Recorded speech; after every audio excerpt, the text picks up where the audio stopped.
Right. First thing I want to say, congratulations. If you are someone that got onto the GameStop wave and rode that wave up and up and up, congratulations. Well done, my friend. That is how you pimp the market. Well done.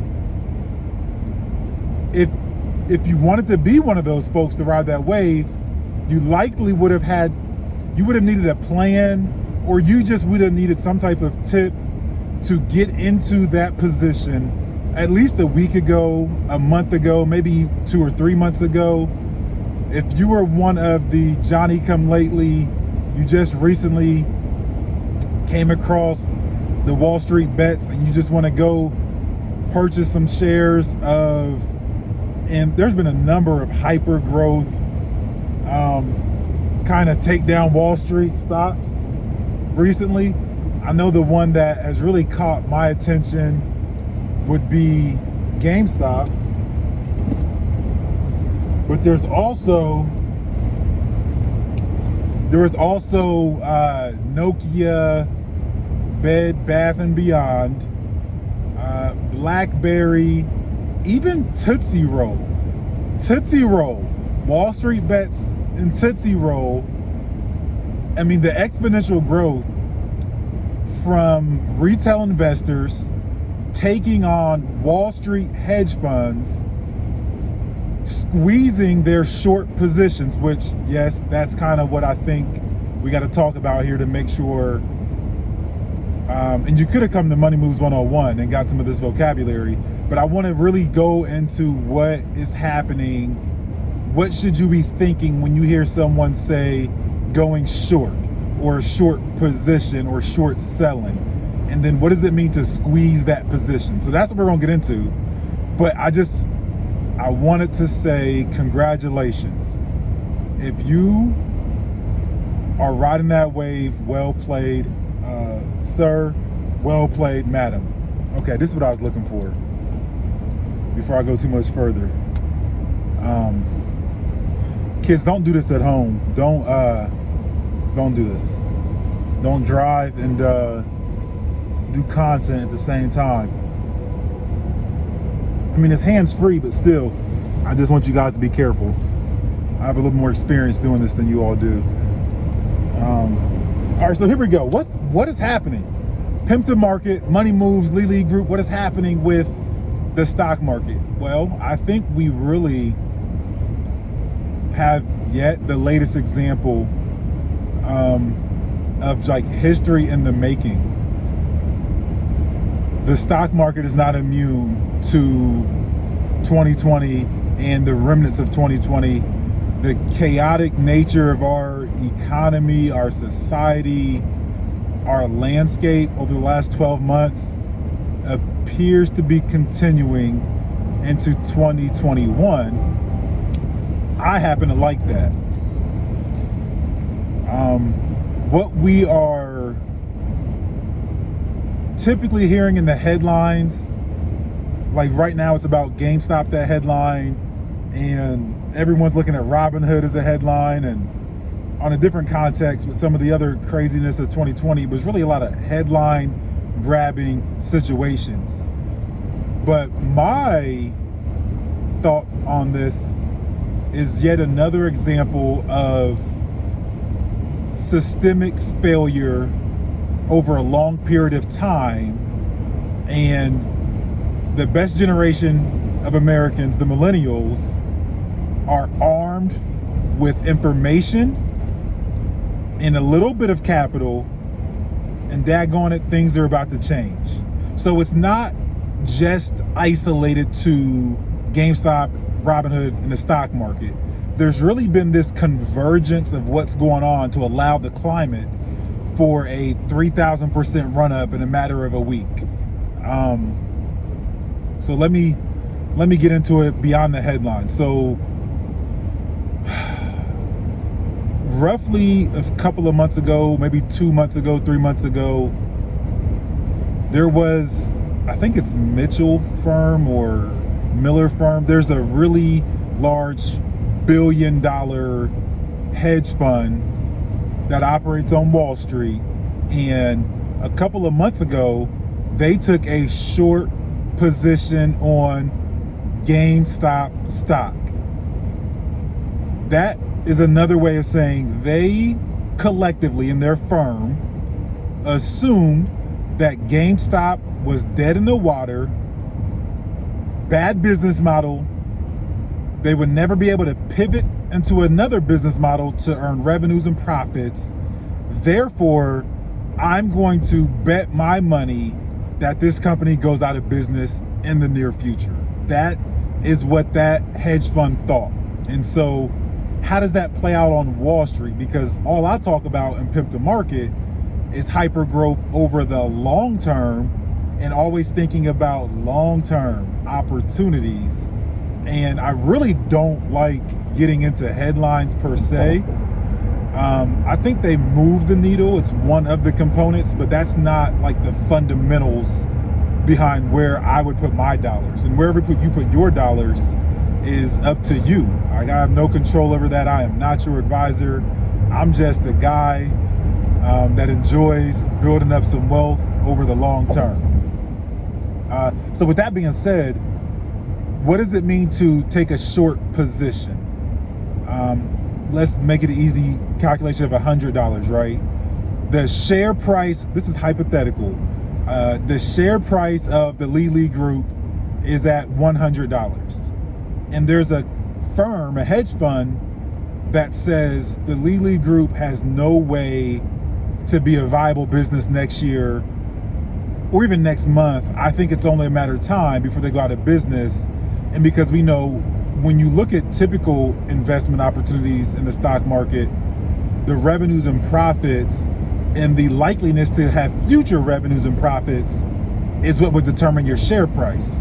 So if the future revenue and profits are expected to be down or zero, you would not take a long position, you would take a short position, which is what these hedge funds have done to GameStop.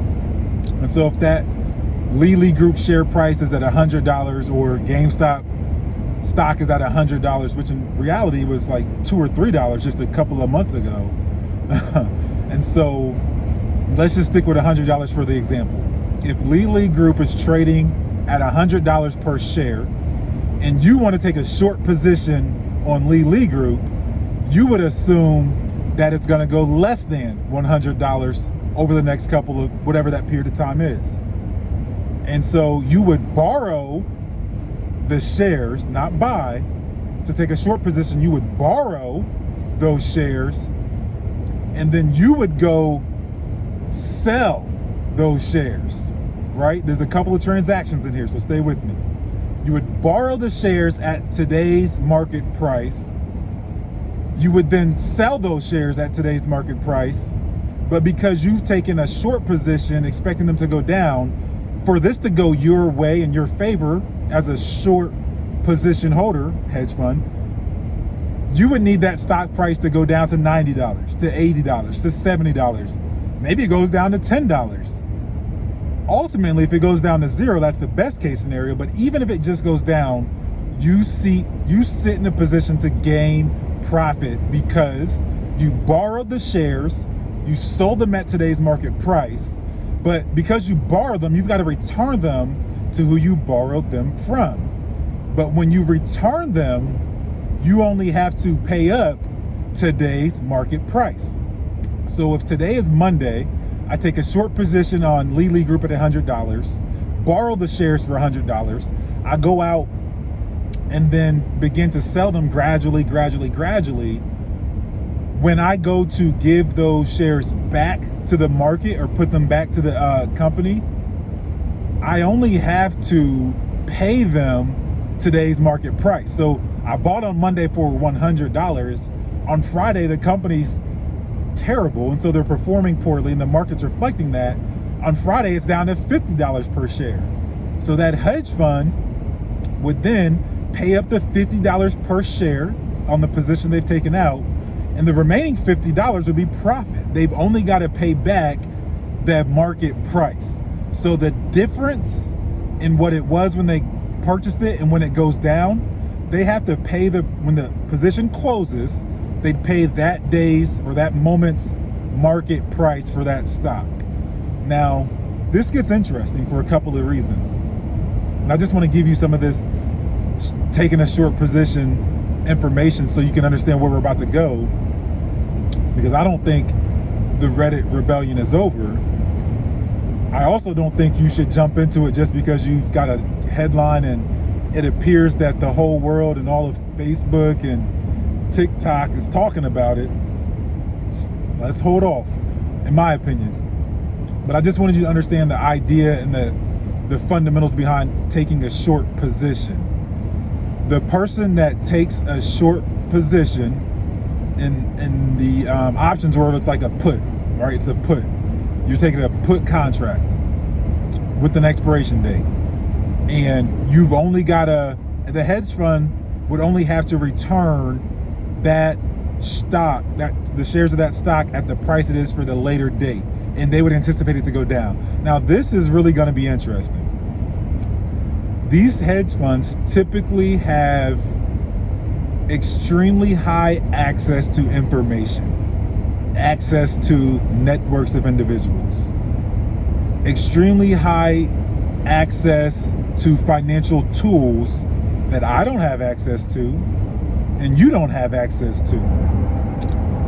And so whether that is having a hedge fund with thousands and maybe millions of clients, making money on the fees that you charge them, and then you make money on the profits that you gain.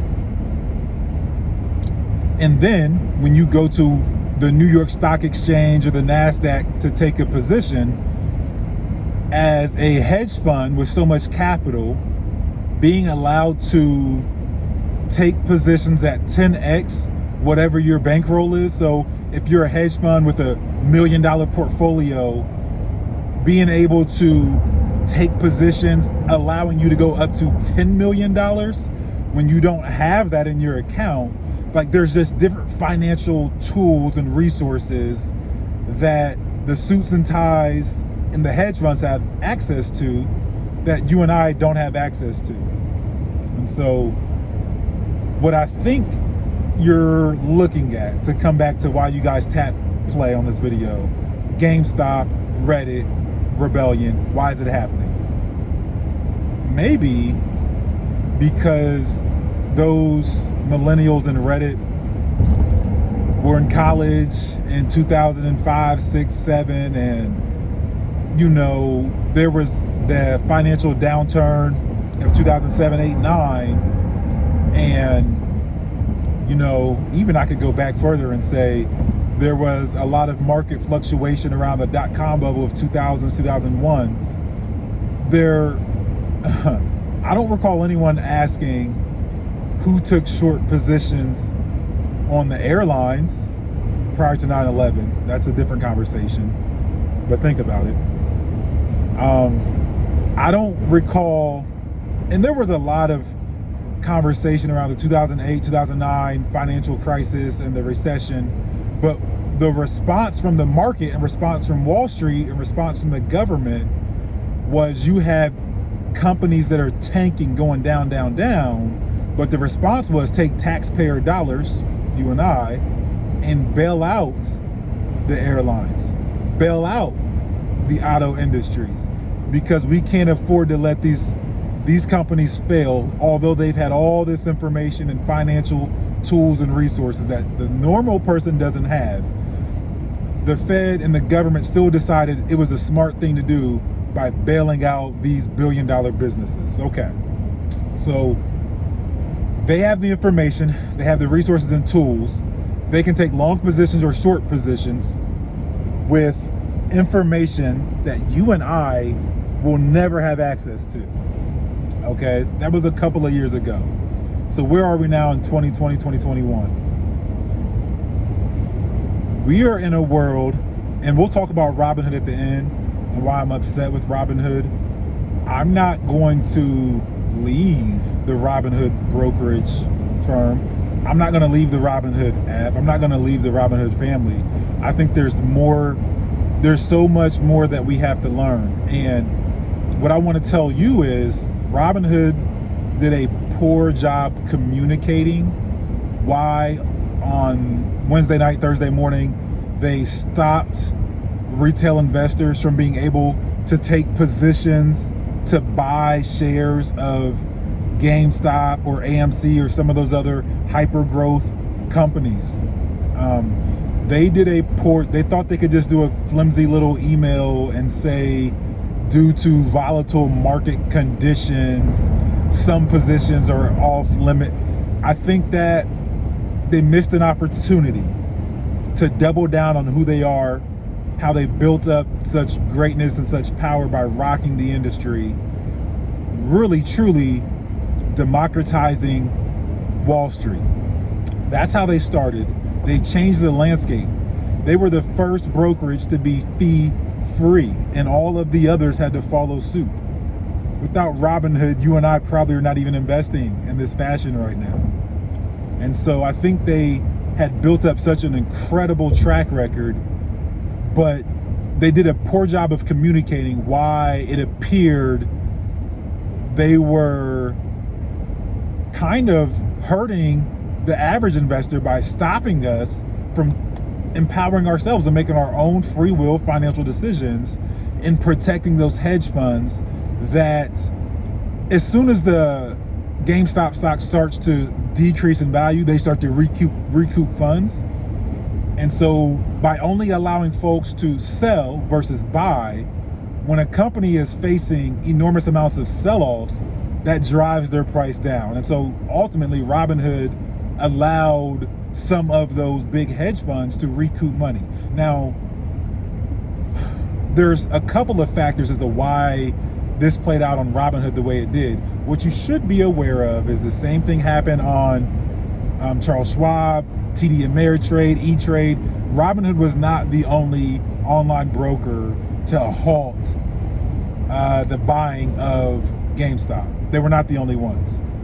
They're the ones that get the attention because of what they represent.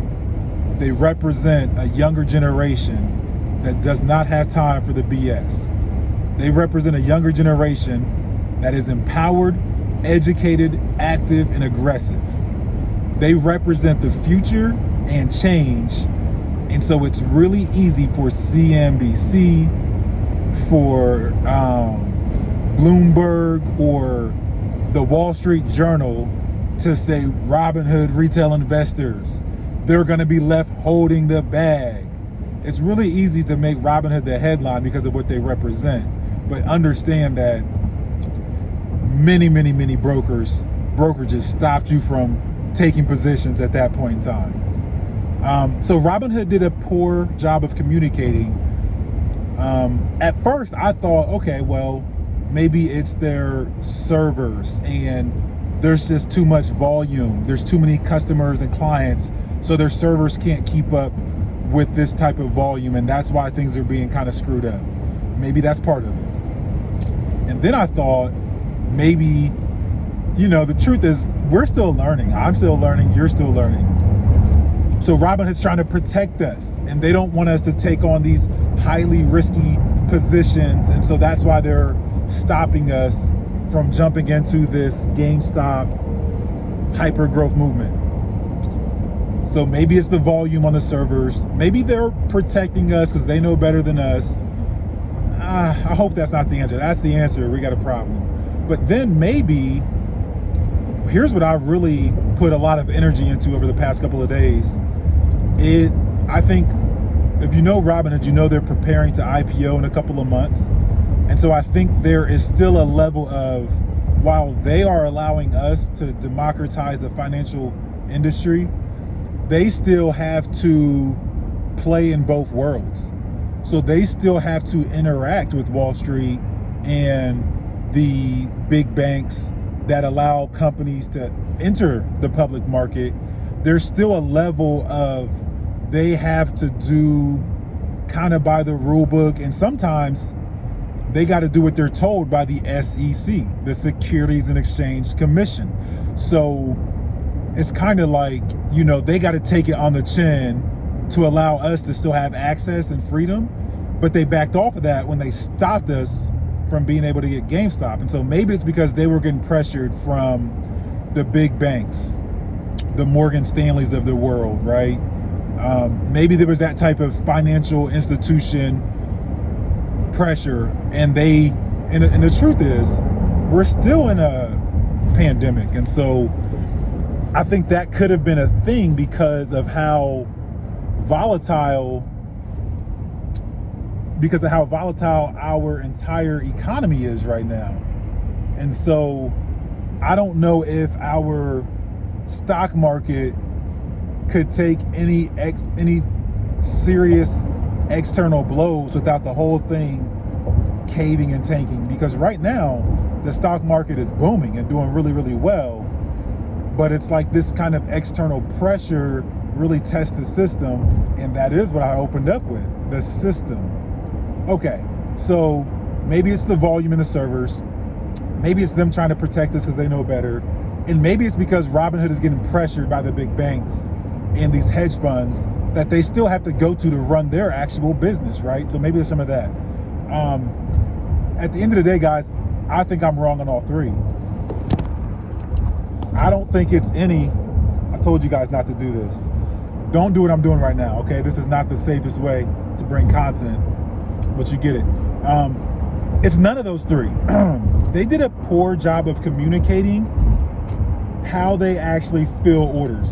And it's really interesting because this is what they are facing allegations of not being transparent about from a few months ago. And if you go into Robinhood and you try to execute a trade, pre-market or post-market closing, it's gonna say that there's a certain margin, a small percentage that you have to have in your account over the market rate to allow for volatility and for your trade to still be executed. Well, that's part of this clearinghouse process. I think this is where Robinhood dropped the ball. Every time you go to fill an order and like, I want to own a share of a company, for them to receive that order, to process that order, to receive your money, hold your money, transfer the money to the company you're trying to, GameStop, whatever company you're trying to get into, there's a clearinghouse that acts as a middleman that actually does all the verification processes. And they normally charge a fee of like 1 to 2% holding fee to make sure it's like, it'd be like if I wanted to make a bet with you, right? Like, I told you guys not to do this. If I wanted to say like, oh, I bet you $100 that the Lakers gonna win a championship this year. Like, why would you take that bet? Why would you take that? You wouldn't take that bet if I didn't have 2 nickels to rub together in my back pocket. You would not take on that bet. So it'd be like, I'd have to show you some evidence of being able to come clean and actually pay up if I lose out on that bet. And so that's kind of what you can think of with the clearinghouse. It's like when Robinhood or it's not Robinhood, it's any broker, online or in person. If they want to fulfill an order, there's a clearinghouse, I think it's called like DTC. They usually hold 1 to 2% of the overhead. And for Robinhood, that's not really a big deal because if they're processing 1 million orders a day, they have enough bankroll to have that 1 to 2% in the coffers to let DTC clearinghouse do their work and ship off the order and the funds to the company, and then to receive and then to pass back to you and I. Now, the interesting thing is, like, they have a certain amount of volume that they're used to doing that with. But when you had the Reddit rebellion really boost the volume, Robinhood got in trouble and exposed for only having enough capital for their normal volume and not being able to satisfy the clearinghouse, which again, that is what they're being questioned on with their investigation from the SEC from a few months ago. There was a rumor that I did not really buy into that just simply said Robinhood's like selling your orders to a third party. Okay, that's what all brokers do. It's called the clearinghouse. However, what is that actual fee they charge? It's 1 to 2%. When you're dealing in the millions, 1% to 2% is a big difference. So what is that for Robinhood and every other broker? I don't know, but it's normally 1 to 2%. Here's the problem. Because of the power of social media, you get an influx in volume. Okay, that's tough for Robinhood to handle. Now, here's the other part that they did not tell you. The clearinghouse, which normally charges a 1 to 2% fee, began charging a 100% fee. You had to show you had all of the money before they would process your orders. And with millions and dang near billions of orders for all the money that was in circulation for those orders of GameStop that was becoming hyper growth, parabolic movement, they ran into problems with bankroll. They ain't got that much money. They might have 50 million. They might have 100 million. They could have 500 million, but they do not have the billions of dollars necessary to fulfill the hyper growth that the Reddit rebellion has caused. And so obviously I only know so much. I'm still learning, but I think that there's the 3 reasons I first thought, but then there's a 4th reason that for some reason Robinhood did not clearly communicate on. And I don't know if it's because they're going through litigation. I don't know what it is, but I will be watching closely coming up because I need them to make this right. I love Robinhood. I'm going to stick with Robinhood, but I'm watching. And I need them to make this right because they stand for access. They stand for freedom. They stand for opportunity. So to put that hold on you and I, to stop us from buying GameStop, well, wait a minute. Let me just say, I don't want to buy GameStop and I'm not going to.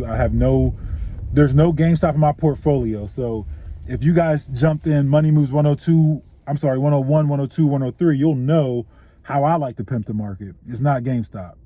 I always want to go long term. But the problem with Robinhood is they're supposed to be a freedom and an access and a democratizing the financial markets. So to have this hiccup in the biggest, like this will go down in history. We will look back on this Reddit rebellion and we will talk about this for years to come, because I think what's coming up next is actually quite scary, because those suits and ties, those regulators on Wall Street, they're not going down without a fight. Okay? They have more resources and tools than you and I. They have more to lose than you and I. And they're not going to sit back and allow the Reddit rebellion to change the system. Although I think the system has been exposed for being deeply flawed and unfair from the wealthy to the average person. It's highly unfair, and it's always been that way. But that's why we all love Robinhood in the first place. So they've been exposed. Robinhood, you got to come out and find some communication. You're going to have a branding issue here. I'm going to stick with you and give you some time, but I do need you all to make it right. And so I don't know. I don't want to go too much further. This is a longer video than I normally do. I just wanted you guys to all think about what is going on right now, how this is going to go down in history, but also join some community. And I've got a community available. You can text me, call me, email me. I'll be happy to get you into the Bulls and Bears community. But also at the same time, you guys, this is something that's going down in history. And I'm excited to see what happens. I think that we all now see what happens when there's a large number of people, a group of people that come together and they're armed with information and a real mission and a real vision, and they're committed to that mission and committed to that vision. You can see the power that pooling our capital together, the power that it has. They're not done. We're not done. Reddit's not done. You're not done. I'm not done. This is truly revolutionary. I think this is just the beginning. Congratulations if you have already taken advantage of the GameStop hyper growth. Congratulations and well played, my friend. My portfolio right now is up 124% over the last 12 months. I'm going to keep pimping the market with my strategy. I wish you well with your strategy, and we'll talk soon, man. We'll talk soon. There's more to come.